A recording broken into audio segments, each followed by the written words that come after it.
मुझे बताइएगा, आवाज ठीक आ रही है? वीडियो ठीक आ रही है नजर आपको?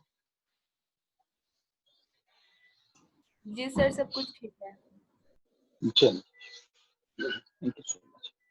हम अपने टॉपिक को कैरी ऑन करते हैं। हम कर रहे थे रेस्पिरेशन, और अभी जो हम स्टार्ट करेंगे that is the transport of gases, which will be the next point of our discussion.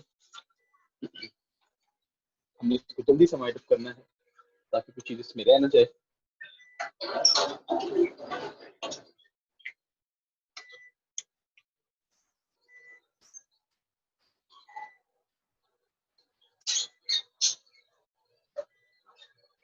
Transport of gases. सबसे पहले बेटा, अगर हम बात करें तो आपने ये ज़हन में रखना है, exchange of gases is due to their difference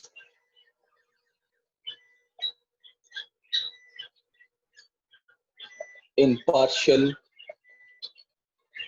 pressure. मतलब बेटा, लिखने का सिर्फ एक ही मतलब है, the main mechanism behind gases exchange is diffusion. Diffusion का मतलब क्या होता है? The movement of molecule from high concentration to low concentration. इसका मतलब दो ग्रेडियंट बनते हैं, एक ग्रेडियंट बनेगा हाई कंसंट्रेशन का, एक ग्रेडियंट बनेगा लो कंसंट्रेशन का। इसका मतलब ये होगा गैसेस की जब हम बात करेंगे तो ग्रेडियंट बनेगा एक हाई पार्शियल प्रेशर का और एक ग्रेडियंट बनेगा लो पार्शियल प्रेशर का। इसकी हम डिटेल आगे सबकी बात करते रहेंगे साथ साथ, लेकिन सबसे पहले हम बात करेंगे कि how oxygen is transported. Oxygen is transported कैसे? सबसे पहले हम बात करेंगे कि हाउ ऑक्सीजन इज ट्रांसपोर्टेड। अगर आप ऑक्सीजन की ट्रांसपोर्टेशन की बात करें तो बेटा हम एक कहते हैं the main source of oxygen transportation is hemoglobin. Haemoglobin बहुत सारी जो ऑक्सीजन होती है that is due to haemoglobin, लेकिन some proportion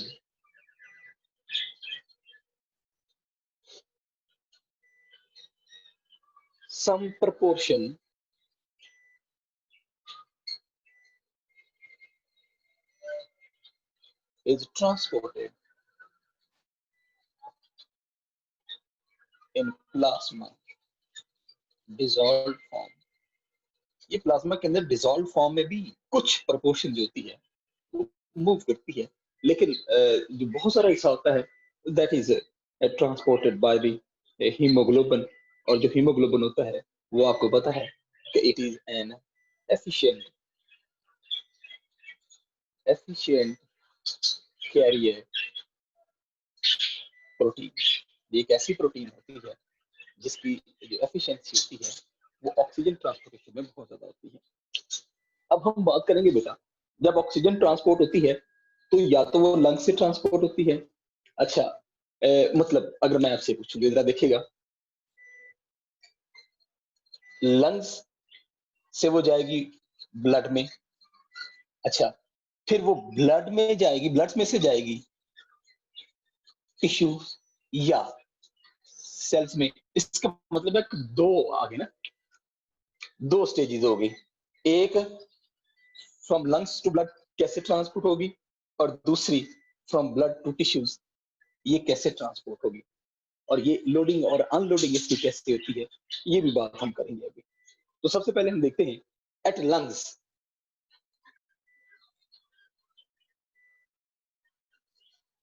एट लंग्स कौन से प्रोसेस होते हैं कि लंग्स एल्वुलर से जो ऑक्सीजन होती है वो ब्लड के अंदर कैसे जाती है। तो जरा देखिएगा, हमने पढ़ा हुआ है हीमोग्लोबिन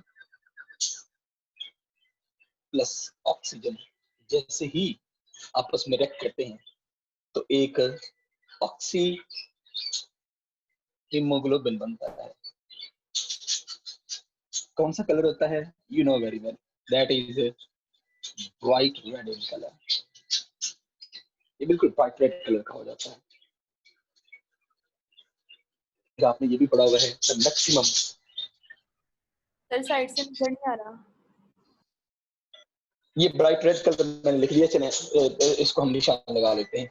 मैक्सिमम ऑक्सीजन जो होती है वो आपको पता है वो 20 ml per 100 ml of blood हो तो हम कहते हैं the blood is 100% saturated. Blood is 100% saturated. लेकिन आपको पता है बेटा कि ऐसा होता नहीं है। जो मैक्सिमम ब्लड होता है वो एट 115 मिलीमीटर ऑफ मर्करी, जो ऑक्सीजन का पार्शियल प्रेशर होता है वो अगर 115 मिलीमीटर ऑफ मर्करी हो देन ऑक्सीजन इज 19.6 ml पर 100 ml ऑफ ब्लड। इसका मतलब ये हो गया कि ये आपके पास अगर सैचुरेशन रेट देखेंगे तो दैट इज 98% सैचुरेटेड। तो ये जो ब्लड होता है ये बेटा सबसे अगर पहले आप बात करेंगे तो जो मैक्सिमम ब्लड होगा दैट विल बी 98% सैचुरेटेड। इसकी मैं आगे चलकर आपको बात बताऊंगा कि व्हाई नॉट, ये 100% ऐसा क्यों नहीं हो सकता। अच्छा चलिए यहाँ तक है, मैं इसको जरा रिपीट करता हूँ, आप इसको जरा देख लीजिएगा। जब हम ट्रांसपोर्टेशन ऑफ गैसेस की बात करते हैं तो gases are transported by the process of diffusion. लेकिन जब डिफ्यूजन की बात करते हैं बेटा तो फिर उसमें दो चीजें आ जाती हैं कि एक तो जो गैसेस होती हैं वो डिफ्यूजन के जरिए मूव करती हैं, और जब डिफ्यूजन आ जाती है उस अमल में तो फिर इसका मतलब है कि गैसेस का जो है वो डिफरेंशियल प्रेशर बनता है। जब ये डिफरेंशियल प्रेशर बनेगा तो फिर हम कहते हैं कि एक जगह से लो प्रेशर होगा, एक जगह पे हाई प्रेशर होगा, पार्शियल प्रेशर होगा, तो ये गैसेस हाई से लो की तरफ मूव करके थ्रू डिफ्यूजन प्रोसेस मूव करेंगे। अब दो गैसेस आपको पता है बॉडी में ट्रांसपोर्ट होते हैं, चैप्टर नंबर 13 फर्स्ट ईयर में हमने पढ़ा हुआ है। एक ऑक्सीजन है और एक कार्बन डाइऑक्साइड है। सबसे पहले हम ऑक्सीजन की ट्रांसपोर्टेशन की बात करेंगे। ऑक्सीजन जब भी मेन ट्रांसपोर्टेड होगा तो मेन सोर्स इज हीमोग्लोबिन, और जो हीमोग्लोबिन होता है उसके जरिए जो मैक्सिमम ऑक्सीजन होती है दैट इज ट्रांसपोर्टेड, जो कि आपको मैंने बताया है कि कुछ हिस्सा जो होता है वो उसका प्लाज्मा के अंदर भी ट्रांसपोर्ट होता है। लेकिन मैंने आपको बताया बेटा हीमोग्लोबिन होती है that is efficient carrier. Efficient carrier, ये लफ्ज आपने याद रखना है, the keyword is efficient carrier. ये जो हीमोग्लोबिन है that is efficient carrier protein, और इस ये दो तरह से ट्रांसपोर्ट होती है। एक how it is transported, yeah, how it is exchanged between lungs and blood, then how it is exchanged between blood and tissues, yes sir। तो फिर हमने पहले स्टार्ट किया लंग्स में, और मैंने आपको लंग्स में बताया बेटा कि लंग्स के अंदर हीमोग्लोबिन और ऑक्सीजन जब आपस में रिएक्ट करते हैं तो ऑक्सी हीमोग्लोबिन यानी ब्राइट रेड कलर की एक प्रोटीन सामने आती है। जो मैक्सिमम ऑक्सीजन होती है वो 20 ml पर 100 ml ऑफ ब्लड होती है, यानी 100% सैचुरेशन रेट होगा इसका। लेकिन चूंकि मैक्सिमम जो ऑक्सीजन का पार्शियल प्रेशर होता है वो बॉडी के अंदर वो 115 मिलीमीटर ऑफ मर्क्यूरी होता है, तो इस रेट के ऊपर 19.6 ml पर 100 ml ऑफ ब्लड हमें ऑक्सीजन मिलती है। इसका मतलब ये हो गया oxygen is 98% saturated, blood is 98% saturated. अच्छा जब हम बेटा बात करते हैं एट टिश्यू लेवल की तो जरा देखिएगा,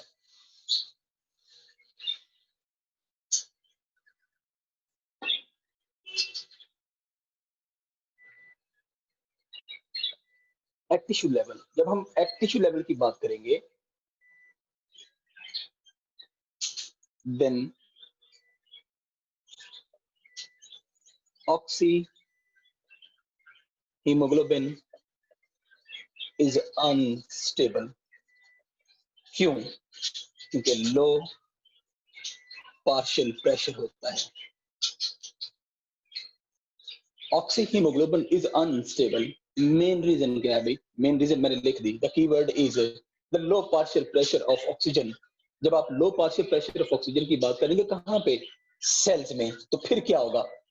ये जो ऑक्सी हीमोग्लोबिन होती है दैट इज अनस्टेबल। क्या होगा भाई? हीमोग्लोबिन प्लस ऑक्सीजन के दरमियान जो बॉन्डिंग है दैट विल बी ब्रेक। जब ये ब्रेक हो जाएगी then oxygen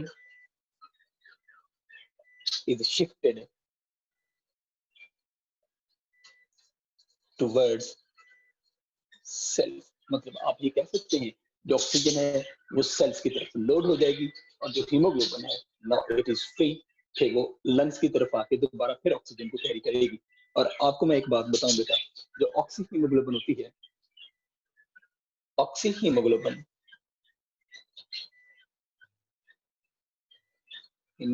is unstable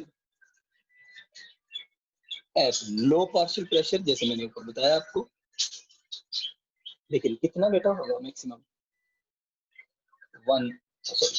60 millimetre of mercury, क्योंकि जब जैसे ही ये जो हीमोग्लोबिन वाला ब्लड होता है ये सेल्स की तरफ जाता है, तो क्योंकि सेल्स के पास ऑक्सीजन की कमी होती है तो उसका जो ऑक्सीजन का पार्शियल प्रेशर होता है वो डाउन हो जाता है।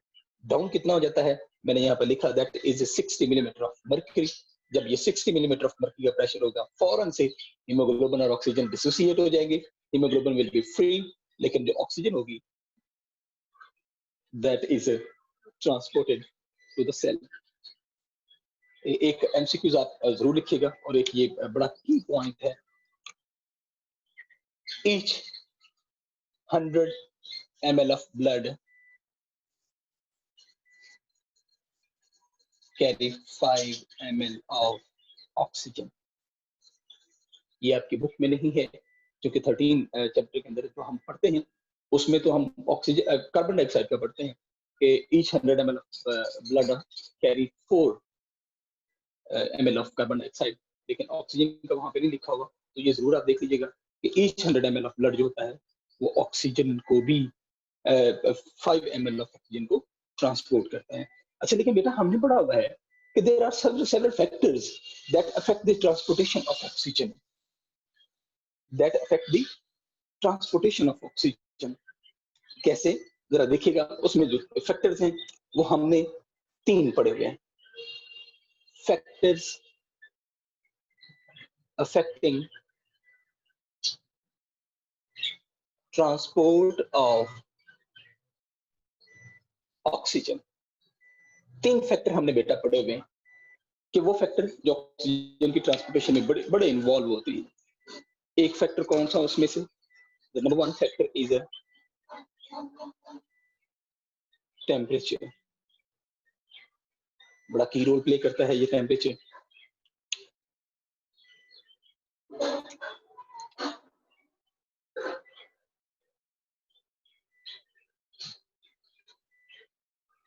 देखिएगा, rise in temperature, low down oxygen carrying capacity of blood। क्यों? क्योंकि ऐसा होता है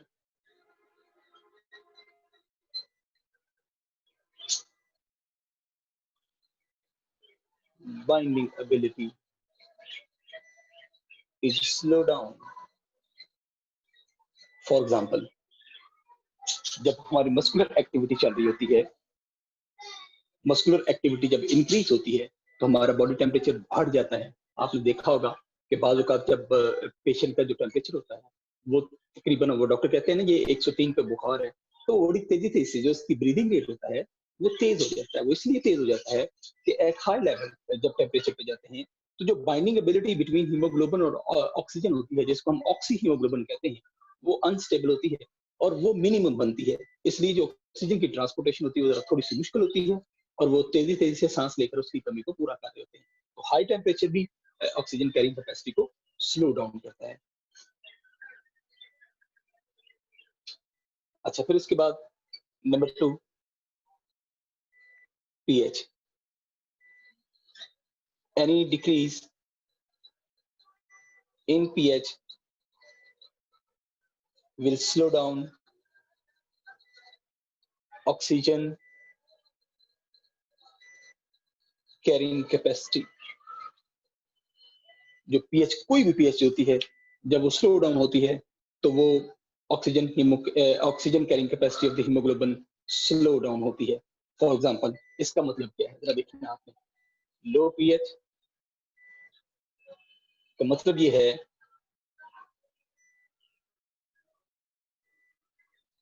मोर हाइड्रोजन आयंस। अच्छा, जो जब मोर हाइड्रोजन आयंस होते हैं बेटा बेटा तो ये जो हाइड्रोजन आयंस होते हैं, दे बाइंड फास्टर विद हीमोग्लोबिन। वो हीमोग्लोबिन के साथ बड़ी तेजी से जाके बाइंड कर लेते हैं। जब भी आप बात करें तो जैसे ही पीएच आप स्लो डाउन करेंगे, डिक्रीज करेंगे, डिक्रीज का मतलब होता है कि एसिडिक पीएच होगी। जैसे ही एसिडिक पीएच होती है, इसको मैं यहाँ पे यूं लिखूं, एसिडिक पीएच होगी, तो जैसे ही एसिडिक पीएच होगी हाइड्रोजन आयन ज्यादा बनेंगे। जब हाइड्रोजन आयन ज्यादा बनेंगे तो दे बाइंड फास्टर विद हीमोग्लोबिन, तो वो ऑक्सीजन को बाइंड करने की बजाय वो हाइड्रोजन को बाइंड करेंगे। जब वो हाइड्रोजन को बाइंड करेंगे तो ऑक्सीजन के लिए जगह नहीं होगी, तो फिर इसलिए भी हम कह सकते हैं कि ये जो लो पीएच होती है यानी एसिडिक पीएच होती है, तो उसमें भी oxygen carrying capacity of the blood slow down हो जाती है। अच्छा, उसके बाद जब आप बात करते हैं तो फिर आ जाता है another factor that is carbon dioxide concentration, जो तीसरा फैक्टर है। उसमें अगर आप देखें, increase in carbon dioxide concentration, the oxygen carrying capacity again decreased. वजह क्या है?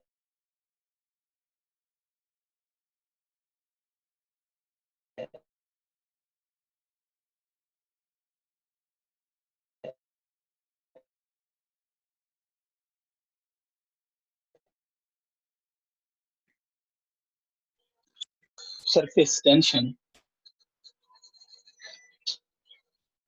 Tension, decreased. जो इनकी सरफेस टेंशन होती है ऑक्सीजन की, मतलब आप ये समझ लें कि जैसे कार्बन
अभी अभी नहीं, अभी नहीं।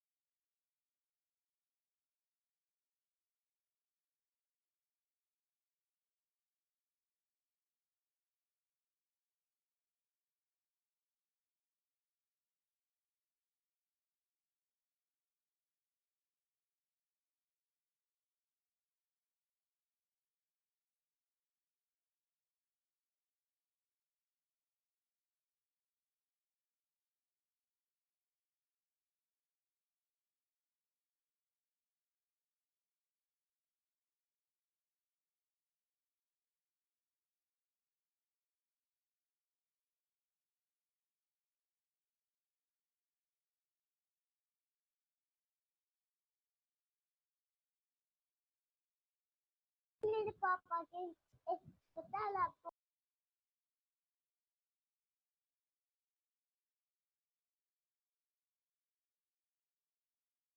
जो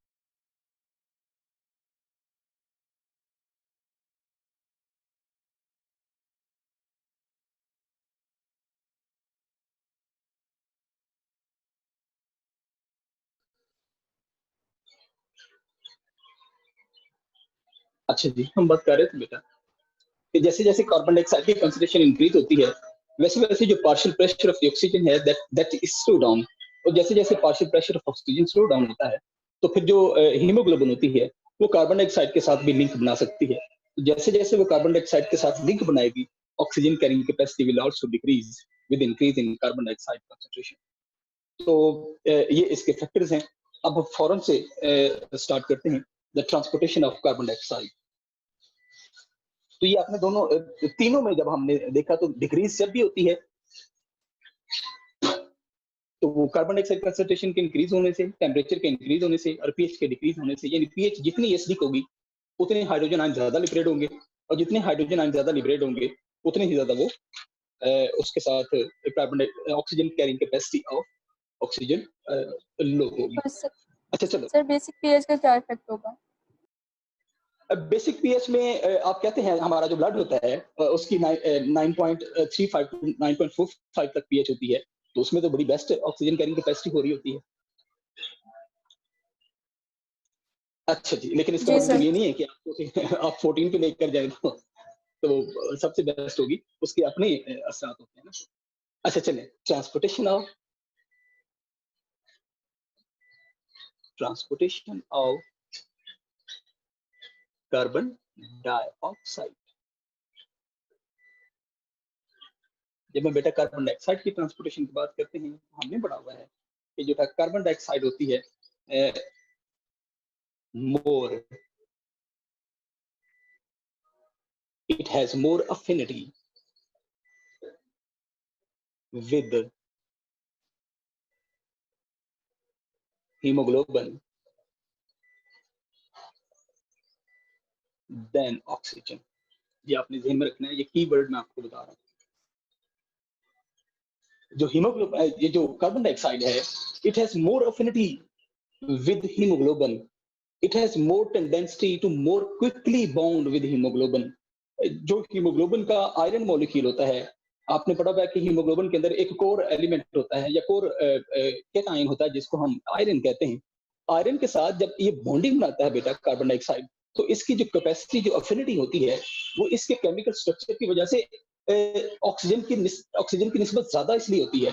और अगर आप दो मॉलिक्यूल पड़े हुए हैं, एक ऑक्सीजन पड़ा हुआ है और एक कार्बन डाइऑक्साइड पड़ा हुआ है, और आप कहें कि हीमोग्लोबिन किसके साथ बेहतर तरीके से बाइंड कर सकता है, तो मेरा जो मैं आपको बताऊं तो कार्बन डाइऑक्साइड के साथ इसलिए है क्योंकि कार्बन डाइऑक्साइड का जो स्ट्रक्चर होता है वो बड़े आराम से रिएक्ट करता है with the core element of the iron of haemoglobin, तो ये कार्बन डाइऑक्साइड बड़ी जल्दी से ट्रांसपोर्ट कर। अच्छा, आपने पढ़ा हुआ है कि carbon dioxide is transported by variety of ways. बहुत से रास्ते हैं, जैसे हमने पढ़ा हुआ है 20% of carbon dioxide is transported by carboxy haemoglobin,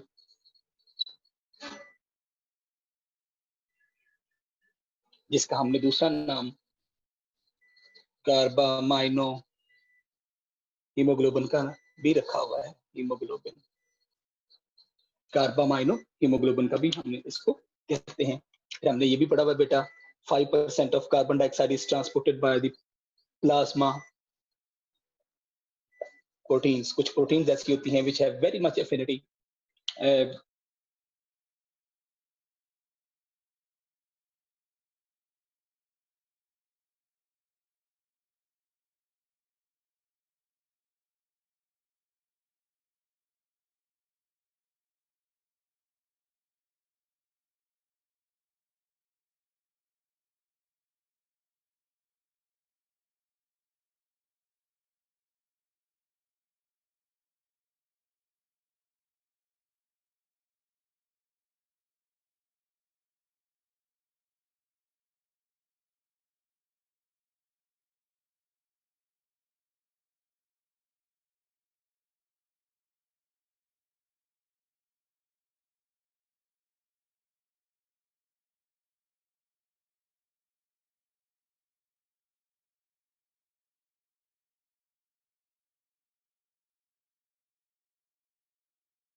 अच्छा, अब जरा देखिएगा 70% of carbon dioxide is transported by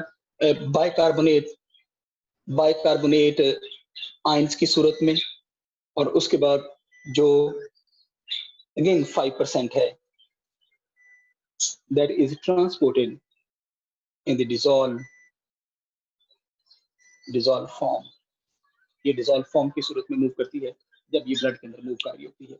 लेकिन जब बेटा हम बात करते हैं कि ये बाइकार्बोनेट आयन कैसे ट्रांसपोर्ट होंगे, बाइकार्बोनेट आयन अगर आप इसमें देखेंगे तो ये बाइकार्बोनेट ज्यादातर इसमें बनेंगे, और ये कैसे ट्रांसपोर्ट होते हैं तो जरा देखिएगा। हमने पढ़ा हुआ बेटा जब एट टिश्यू लेवल पे चीज होती है, at tissue level, then carbon dioxide plus water आपस में मिलते हैं तो आपके पास H2CO3 बनता है, जिसको हम कार्बोनिक एसिड कहते हैं। और आपको याद होगा this reaction is catalysed by carbonic acid anhydrase. एक एंजाइम होता है that is present in blood plasma, और ये जो एंजाइम होता है वो इस रिएक्शन को कैटलाइज करता है, वो इसको कैरी ऑन करता है।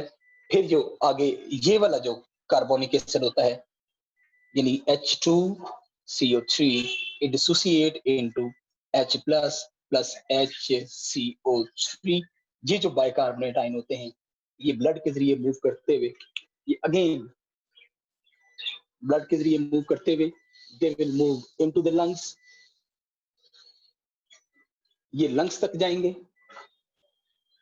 एट लंग्स ये क्या करेंगे जरा देखिएगा, बाइकार्बोनेट आयंस होते हैं again react with hydrogen, and they will move to form carbonic acid again, and this carbonic acid dissociate in the form of CO2 plus H2O। ये जो CO2 होती है फिर ये कार्बन डाइऑक्साइड टिश्यू लेवल से lungs में जब आती है तो लंग्स से ये बाहर हवा में इसको खारिज कर दिया जाता है। ये इसका एक जरिया है, ये इसका एक मैकेनिज्म है। मैं फिर रिपीट कर रहा हूँ बेटा, कार्बोनिक एसिड कार्बोनेट आयन कैसे बनेंगे मैंने आपको बताया बेटा, जब टिश्यू लेवल यानी सेल के करीब ब्लड मौजूद होता है तो ये कार्बन डाइऑक्साइड और वाटर मिलते हैं, ये कार्बोनिक एसिड बनता है। कार्बोनिक एसिड फौरन से वहां पे डिसोसिएट होके एक पॉजिटिव आयन यानी हाइड्रोजन बनाएगा और साथ बाइकार्बोनेट बनाता है। ये जो हाइड्रोजन और बाइकार्बोनेट, ये बाइकार्बोनेट ब्लड के अंदर ट्रांसपोर्ट करता हुआ जैसे ही लंग्स में पहुंचेगा तो फौरन से ये बाइकार्बोनेट और हाइड्रोजन आपस में मिलके कार्बोनिक एसिड बनता है दोबारा से, और ये जो कार्बोनिक एसिड होता है ये फौरन से डिसोसिएट हो जाएगा in the form of carbon dioxide and water. और लंग्स के अंदर जो वाटर और कार्बन डाइऑक्साइड होते हैं वो आपको पता है कि रेस्पिरेशन का एंड प्रोडक्ट होते हैं, और ये बड़े आराम से इसको लंग्स से बाहर निकाल दिया जाता है। अच्छा, अब जरा देखिएगा फिर हमने ये पढ़ा हुआ है कि अपने पास दो तरह का ब्लड होता है, एक ऑक्सीजनेटेड और एक डीऑक्सीजनेटेड। अच्छा, जिसको हम वेनस ब्लड भी कहते हैं और जिसको हम आर्टरियल ब्लड भी कहते हैं। आर्टरियल ब्लड और वीनस ब्लड हमने पढ़ा हुआ है। जो आर्टरियल ब्लड होता है उसके पास 50 ml पर 100 ml ऑफ कार्बन डाइऑक्साइड होती है, और जो वेनस ब्लड होता है that contain 54 ml of carbon dioxide पर 100 ml ऑफ ब्लड। ये ब्लड है भी, इसको भी आप प्लीज ब्लड की तरफ लिखिएगा। अच्छा, इसका मतलब ये हो गया कि each 100 ml of blood carry 4 ml of carbon dioxide. मैं अगर आपको सेंटेंस लिख के बताऊं तो आप कह सकते हैं, at a tissue 100 ml of blood will take 4 ml of carbon dioxide। अच्छा, यहां पे कीवर्ड है will take 4 ml of carbon dioxide। At lungs 100 ml of blood will remove 4 ml of carbon dioxide. तो लंग्स के अंदर 4 ml वो remove करेगा और टिश्यू में से वो 4 ml को टेक करेगा। तो इसका ये जो सेंटेंस ऊपर मैंने लिखा है, each 100 ml of blood carry 4 ml of carbon dioxide, इसकी एक्सप्लेनेशन ये दोनों फॉर्म में मौजूद है कि टिश्यू लेवल पे वो टेक अप करता है, लंग्स पे आके वो उसको रिमूव कर देता है। फिर बेटा आपको याद होगा मैंने आपसे कहा था कि ये जो ब्लड होता है, हमारा जो ब्लड है, जो हमारी बॉडी है, इसके अंदर कुछ पिगमेंट्स होते हैं जो कि रेस्पिरेटरी पिगमेंट जिनको हम कहते हैं।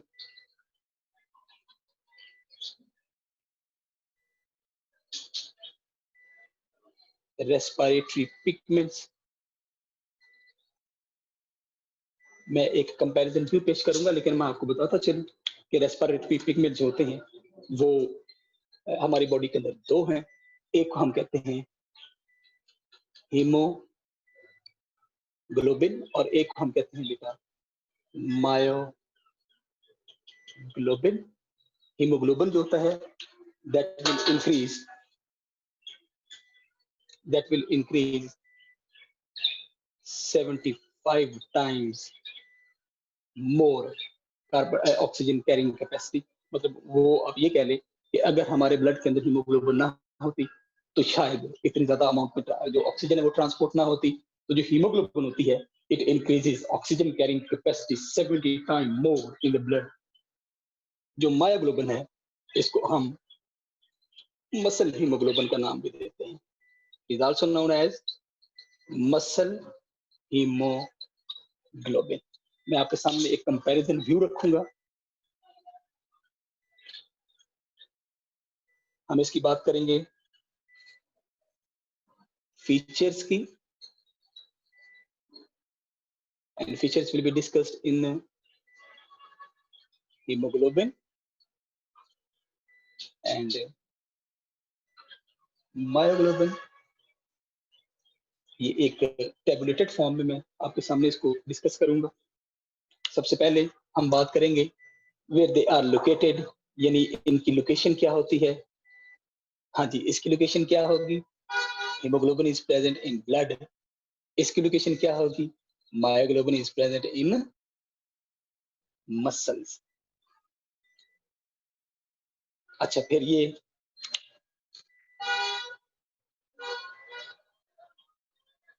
ऑक्सीजन को क्या करते हैं, ये ऑक्सीजन को ट्रांसफर करती है। ये ऑक्सीजन को क्या करेगी, इट स्टोर्स ऑक्सीजन। जो मायोग्लोबिन होती है वो ऑक्सीजन को बाइंड करके स्टोर रखती है।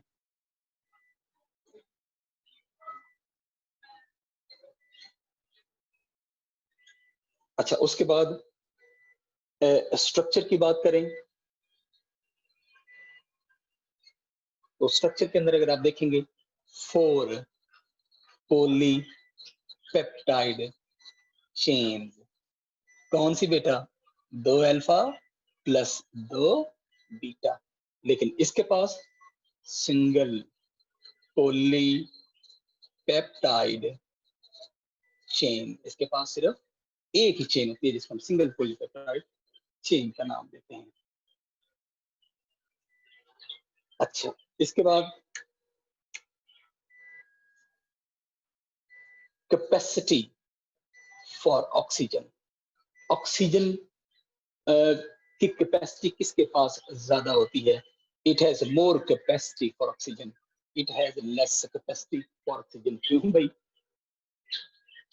2 और 2 4 चेन होती हैं, 2 और 2 4 चेन है, हर चेन के साथ एक मॉलिक्यूल ऑक्सीजन का बाइंड होगा तो इसके पास कैपेसिटी ज्यादा होगी। इसके पास एक चेन है तो एक मॉलिक्यूल ऑक्सीजन का बाइंड होगा, इसलिए हम कहते हैं इसके पास ऑक्सीजन की जो कैपेसिटी होती है वो कम होती है। अच्छा, फिर इसके बाद affinity with oxygen less more. Haemoglobin की अफिनिटी फॉर ऑक्सीजन लेस इसलिए होती है बेटा कि इसने ऑक्सीजन को पिकअप भी करना है और ऑक्सीजन को इसने गिव अप भी करना है। ये लंग से पिकअप करेगी और जब आप उसको देखेंगे टिश्यू लेवल पे जाके तो ये उसको गिव अप कर रही होगी। तो अगर तो ये इसकी बॉन्डिंग बड़ी स्ट्रांग होती तो बेटा ये पिक तो कर लेती, लेकिन ये उसको गिव अप ना करती। तो इसलिए जो हीमोग्लोबिन की ऑक्सीजन के साथ अफिनिटी होती है वो मायोग्लोबिन की निस्बत कम इसलिए होती है कि मायोग्लोबिन ने ऑक्सीजन को सेल्स के अंदर स्टोर करना होता है, तो वो स्टोर करने की एबिलिटी की वजह से उसके साथ ऑक्सीजन अफिनिटी ज्यादा होती है। मॉलिक्यूल्स ऑफ ऑक्सीजन, मॉलिक्यूल्स कितने होंगे? 4 मॉलिक्यूल को बाइंड करेगी, और जो मायोग्लोबिन होती है वो 1 मॉलिक्यूल को बाइंड करेगी। अगर आप बेटा इसमें देखें तो मैं फिर इसको रिपीट कर रहा हूँ कि जब आप बात करेंगे हीमोग्लोबिन और मायोग्लोबिन रेस्पिरेटरी पिगमेंट की, तो हीमोग्लोबिन मैंने आपको बताया कि its presence in blood increases 75 times more oxygen transporting ability. फिर मैंने आपको मायोग्लोबिन के बारे में बताया कि it is also called as muscle haemoglobin. अगर आप फीचर्स की बात करें तो फीचर्स में जो हीमोग्लोबिन होती है वो ब्लड के अंदर मौजूद है, जो मायोग्लोबिन होती है वो मसल्स के अंदर मौजूद है। ऑक्सीजन की जब हम बात करते हैं ऑक्सीजन के साथ करती क्या है, तो हीमोग्लोबिन ट्रांसफर करती है ऑक्सीजन को, और जो मायोग्लोबिन होती है वो ऑक्सीजन को स्टोर करती है। स्ट्रक्चर की बात करेंगे, हीमोग्लोबिन 4 पॉलीपेप्टाइड चेन्स के ऊपर मुश्तमिल होती है, 2 अल्फा 2 बीटा हम पढ़ चुके हैं, और सिंगल पॉलीपेप्टाइड चेन होती है मायोग्लोबिन की। Capacity for oxygen more in haemoglobin less in myoglobin. More haemoglobin किस वजह से है कि ये 2 अल्फा 2 बीटा चेन है जो कि ऑक्सीजन को 4 मॉलिक्यूल के ऑक्सीजन को बाइंड करके रखती है, इसलिए इसकी कैपेसिटी ज्यादा होती है। और मायोग्लोबिन चूंकि सिंगल पॉलीपेप्टाइड चेन है तो इसके साथ सिर्फ एक ऑक्सीजन मॉलिक्यूल बाइंड करेगा, तो इसकी कैपेसिटी फॉर ऑक्सीजन कम है। जब आप अफिनिटी ऑफ ऑक्सीजन की बात करेंगे तो मैंने आपको बताया हीमोग्लोबिन के अंदर लेस इसलिए है बेटा क्योंकि इसने ऑक्सीजन को टेकअप भी करना होता है और गिव अप भी करना होता है, लेकिन जो मायोग्लोबिन होती है उसने सिंगली जो ऑक्सीजन मॉलिक्यूल होता है उसको सिर्फ और सिर्फ अपने पास स्टोर रखना होता है, तो इसकी ऑक्सीजन के साथ अफिनिटी बहुत ज्यादा है। ऑक्सीजन के 4 मॉलिक्यूल बाइंड करती है हीमोग्लोबिन, ऑक्सीजन का 1 मॉलिक्यूल बाइंड करेगा मायोग्लोबिन। तो ये रेस्पिरेटरी पिगमेंट से अभी मैं आपके सामने रखूंगा कि जो रेस्पिरेटरी डिजीजेज होती हैं वो उसका मैं तीनों का कंपैरिजन व्यू आपके सामने रखूंगा। आपने इसको भी टेबुलेटेड फॉर्म में ही देखना है कि दीज आर रेस्पिरेटरी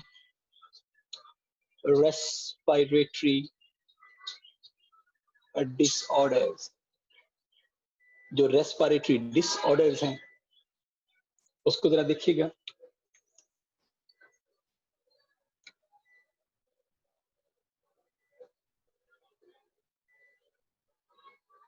फीचर्स में लिख रहा हूं, ट्यूबरकुलोसिस एक मैंने डिजीज आपको बताई थी, एम्फिसिमा,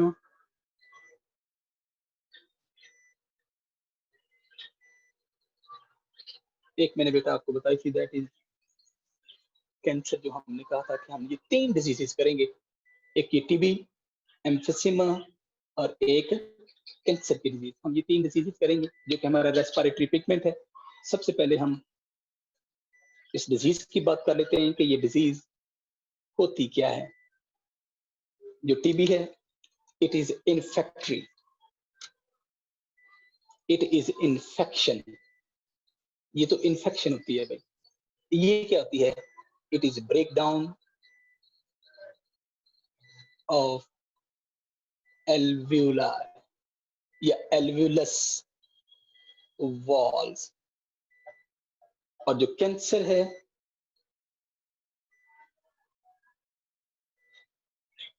लंग्स मैलिग्नेंट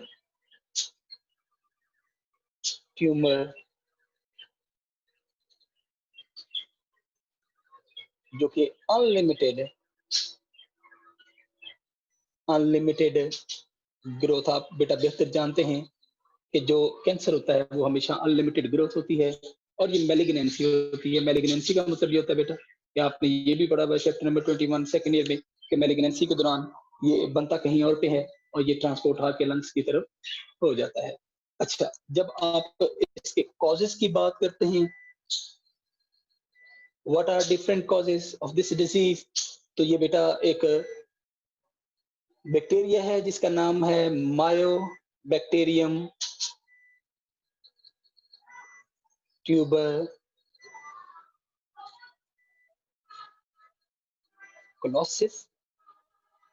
इसको हम अंडरलाइन करेंगे because it is scientific name of an organism. इसका इट इज स्मोकिंग, या डस्टी एयर, जब कोई भी बंदा जो किसी फैक्ट्री के अंदर काम करे और हमेशा वो डस्टी एयर के अंदर हो, तो ये चीजें इसमें हो सकती हैं। और ये तो बेहतरीन एग्जांपल है स्मोकिंग, एंड 90% इसकी एग्जांपल है, और 10% आप कह सकते हैं अदर पोल्यूटेंट्स की वजह से ऐसा हो सकता है।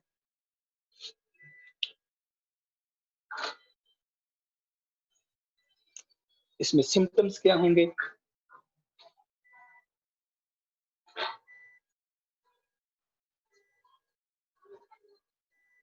सिम्टम्स क्या हो सकते हैं? जो ट्यूबरकुलोसिस होती है इसमें लंग्स डैमेज हो जाते हैं, कफ प्लस फीवर,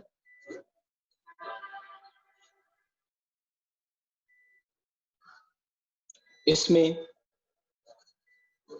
एल्वियुलर वॉल्स वीक हो जाती हैं,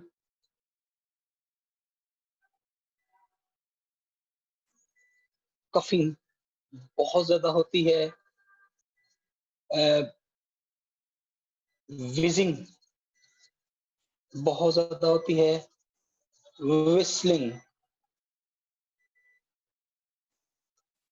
विस्लिंग यानी आवाज का आना सांस लेते हुए बहुत ज्यादा होती है। और सबसे बड़ी बात बेटा कि इसमें बकायदा तौर पर सांस रुकती हुई नजर आती है, ऑब्स्ट्रक्शन हमें नजर आती हैं, और जो शॉर्टनेस ऑफ ब्रीदिंग वो भी हमें एम्फीसीमा के अंदर मिलेगा। जब हम बेटा इसकी बात करते हैं तो ये मेनली तौर पर जो रेस्पिरेटरी पैसेज होता है उसको नैरो डाउन करते हैं। और इवन कि ये भी देखा गया है कि जो लोग होते हैं वो दम घुट जाता है उनका और उनकी डेथ हो जाती है, कि ये इतना नैरो डाउन कर लेते हैं कि जो सेल्स होते हैं वो ऐड होते रहते हैं, और जो सेल्स न्यू ऐड होते जाएंगे वो उसको डैमेज करते रहते हैं, और जो पाथवे होता है उसको वो ब्लॉक करते जाएंगे। तो फिर ये चीजें उनके लिए सांस लेने का अमल बहुत मुश्किल हो सकता है। इसकी जो ट्रीटमेंट है वो कैसे होगी? तो जो ट्रीटमेंट है इसकी, ये प्रॉपर मेडिसिन है। इसका तो आपको पता है जो ट्यूबरकुलोसिस है इसका बकायदा एक कोर्स होता है 6 माह का या 3 माह का, depending upon the conditions of the patient. Emphysema, इसमें हमें एंटीबायोटिक्स, इसमें हमें स्मोकिंग छोड़नी पड़ेगी, स्मोकिंग लीव,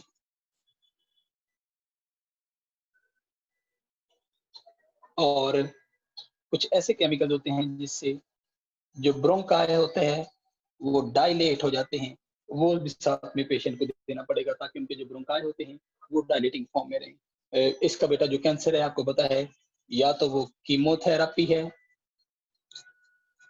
प्लस, या वो रेडियो थेरापी है। तो ये चारों के चारों जो इसके फीचर्स हैं डिजीज के, ये मैंने जो बड़े इंपॉर्टेंट है वो आपके सामने लिखे, मैं फिर रिपीट कर रहा हूँ, आप जरा इसको देखिएगा।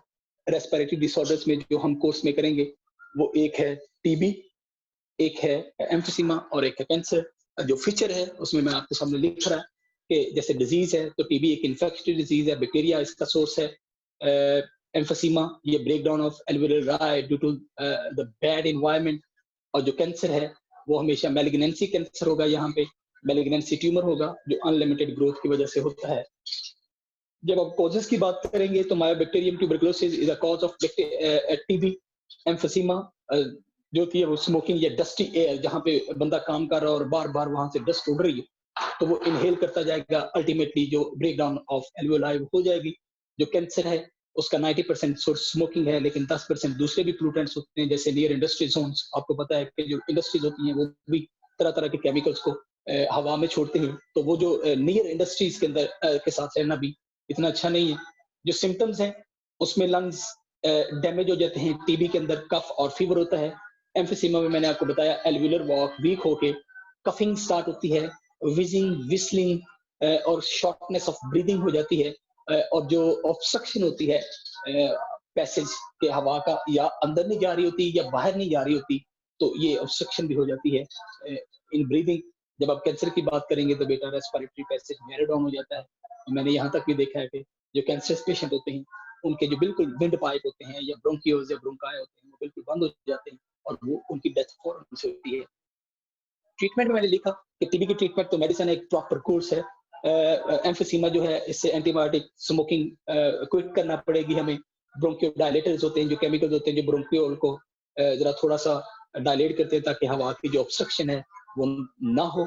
और कैंसर आपको पता है बेटा, यू नो वेरी वेल कि कैंसर की दो ही ट्रीटमेंट होती हैं, either you have to give the patient chemotherapy और you have to give the patient radiotherapy. तो ये कुछ डिसऑर्डर्स थे जो मैंने आपके सामने रखने हैं रखे हैं। इसमें कोई अगर आपका क्वेश्चन है तो प्लीज मैं हाजिर, आप पूछ सकते हैं, वरना ये जो हमारा आज का जो पॉइंट है ये फिनिश है।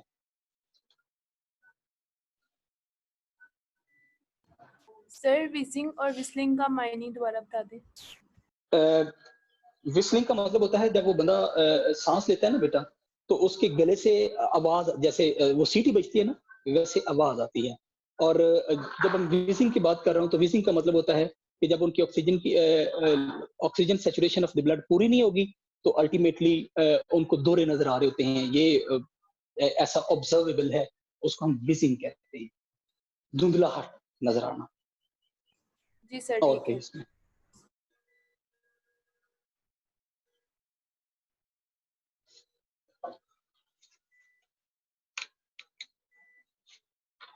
तो और मेरा बेटा को इसमें चीज पूछने वाला।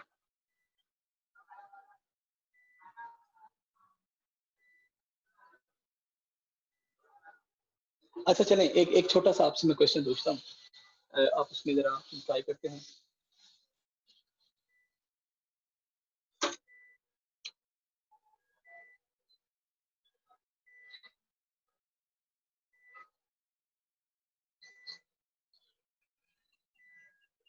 Which of the following has more affinity to bind with hemoglobin? इन गैसेस में सबसे ज्यादा, इनमें सबसे ज्यादा affinity to bind with haemoglobin किसकी है? Carbon dioxide. जब इन दोनों का कंपैरिजन हो, जब इन दोनों का कंपैरिजन हो तो फिर कार्बन डाइऑक्साइड, लेकिन जब तीनों का कंपैरिजन हो carbon monoxide. Carbon monoxide is also called as silent death. ये ऐसी साइलेंट डेथ होती है जो अच्छा, जब भी कभी डेथ होती है किसी बंदे की तो कुछ ना कुछ जरूर होता है, वो हिचकी लेता है, वो खांसता है, कोई डिजीज आती है या वो देखेगा आगे खोल के। लेकिन कार्बन मोनोऑक्साइड एक ऐसी बीमारी है, अगर कमरे के अंदर कार्बन मोनोऑक्साइड भर जाए तो आप यकीन करें वो बंदा बिल्कुल ना वो हिलता है, कुछ भी नहीं होता। क्यों? क्योंकि जब ये इन दो गैसों की के बावजूद ये तीसरी गैस जब सामने आती है तो haemoglobin has more capacity to bind with carbon monoxide, और उसका रिजल्ट ये निकलता है कि फिर वो कार्बन मोनोऑक्साइड के साथ बॉन्ड बना के बड़े आराम के साथ जनाब वो पूरी बॉडी के अंदर कार्बन मोनोऑक्साइड और poisonous gas, it's also called as silent death. तो ये आपने याद रखना है, कार्बन डाइऑक्साइड, कार्बन मोनोऑक्साइड और ऑक्सीजन में से सबसे ज्यादा जो खतरनाक गैस है वो। चलें, एक दो एमसीक्यूज है, जरा फिर मैं आपसे पूछता हूँ।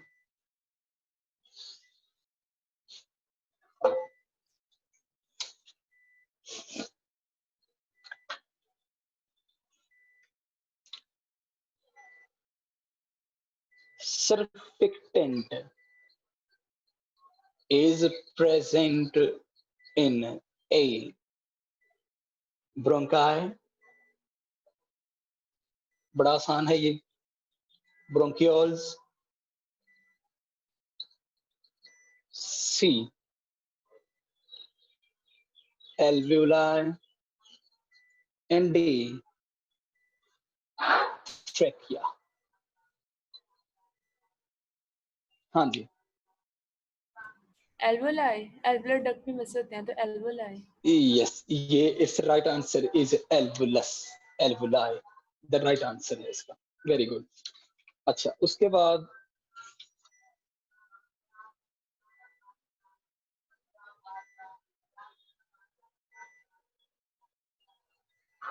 the characteristics of red color of hemoglobin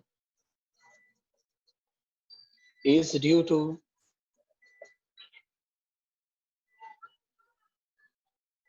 A option, it's heme group. B option, alpha globin chain. C option, beta globin chain. And it's a D option is iron atom. जी बेटा. Sir iron atom. जब भी आपने ध्यान में रखना है तो ये इसका जो हीम पार्ट है that is the source of its redness.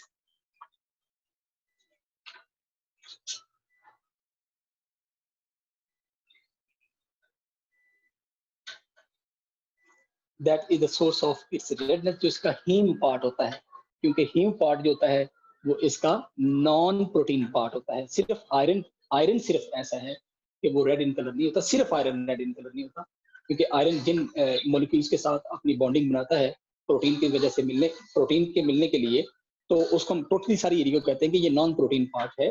तो हीम की वजह से it's due to the haem group. पूरे का पूरा जो हीम ग्रुप है ये वाला आयरन एंड एसोसिएटेड एलिमेंट्स.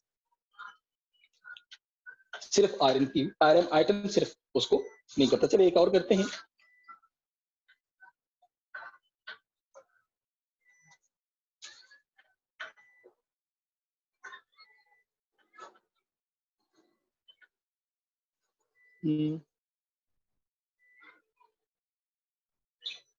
ये आज ही हमने किया है, मैं इसको रेज करता हूँ.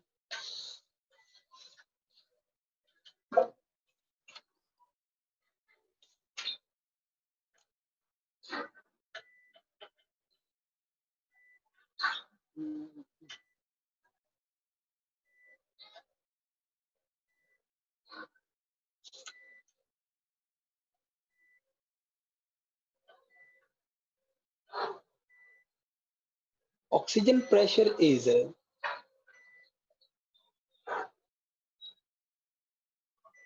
in cells or tissues.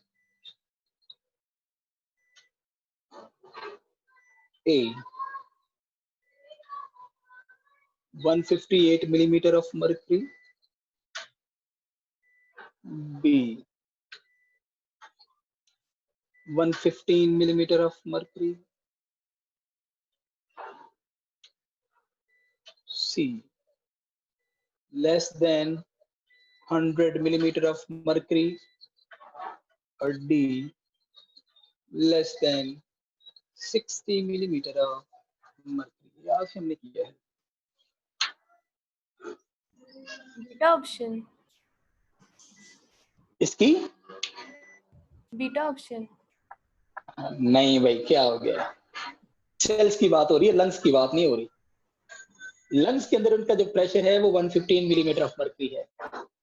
जब आप टिश्यू लेवल या सेल्स की बात करेंगे तो they have a partial pressure of less than 60 millimetre of mercury. अभी तो आपने पढ़ा है, जिसकी वजह से ऑक्सी हीमोग्लोबिन आपस में डिसोसिएट हो जाते हैं. चलें एक परसों वाले जो सैटरडे वाला लेक्चर है उसमें से एक हम पूछते हैं, ताकि उसमें से भी हमारी प्रैक्टिस हो जाए.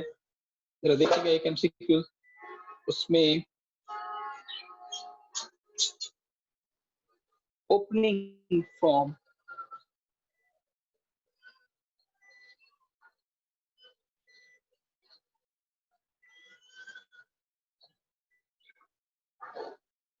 is closed by A, epiglottis, B,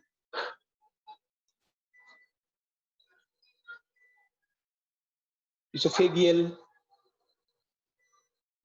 sphincter, C, soft palate.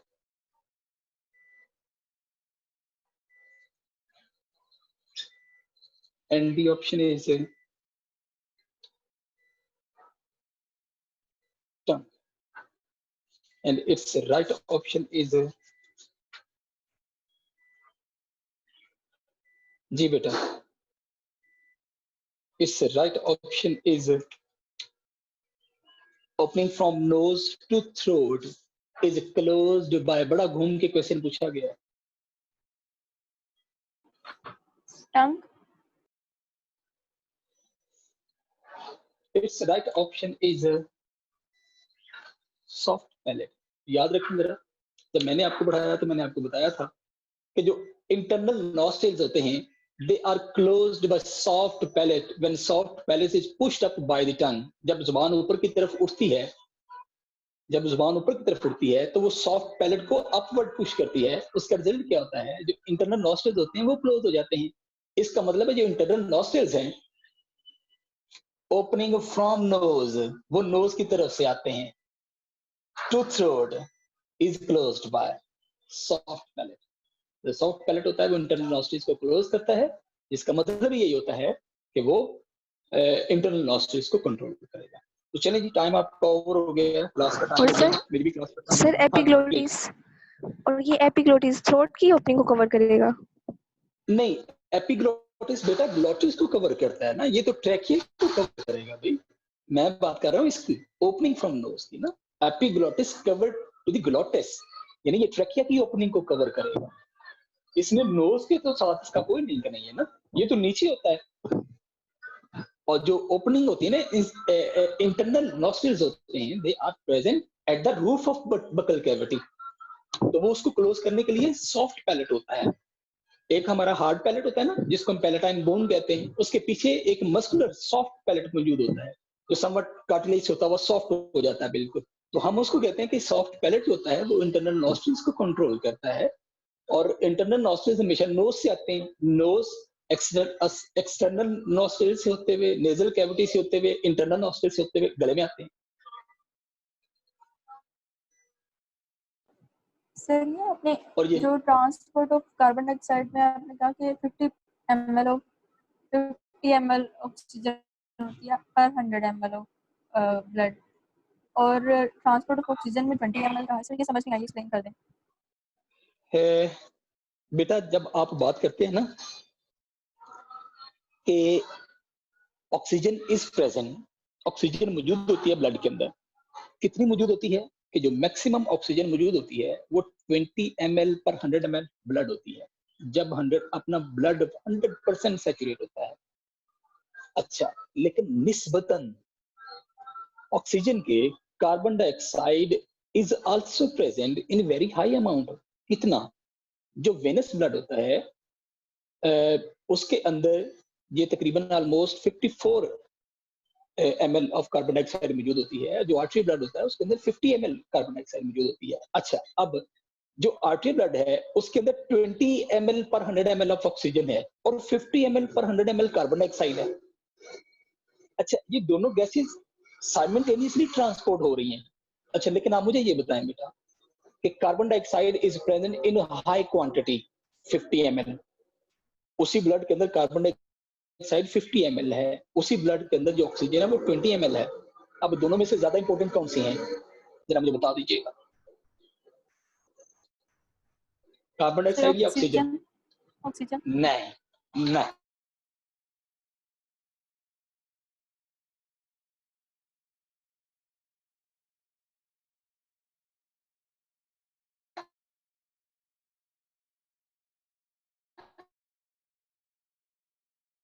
Carbon dioxide वो इसलिए बेटा कि जो कार्बन डाइऑक्साइड की अमाउंट होती है it sets the breathing rate of the patient. It sets the breathing rate of patient. Oxygen set नहीं करती, ये कार्बन डाइऑक्साइड की अमाउंट होती है that sets the rate of breathing of any person. तो कार्बन डाइऑक्साइड की amount का balance होना ज्यादा जरूरी है देन ऑक्सीजन. ऑक्सीजन तो आनी है क्योंकि हीमोग्लोबिन ने उसके साथ बॉन्ड बनाना है, लेकिन कार्बन डाइऑक्साइड की जो अमाउंट होती है दैट इज मोस्ट इंपोर्टेंट कि उसने ब्रीदिंग रेट को सेट करना होता है. ठीक है जी, बाकी इंशाल्लाह हम इसको कल करेंगे. जी जी प्लीज. सर ये अब जो टाइम हमने हो गया, पहले टाइम अभी है, पहले मुझे टाइम बताइएगा जरा प्लीज।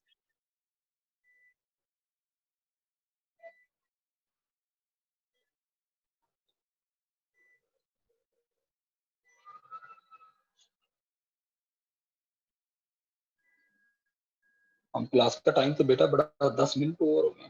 चल फिर इंशाल्लाह कल इन क्वेश्चंस का जवाब दे देंगे ना। अल्लाह हाफ़िज़।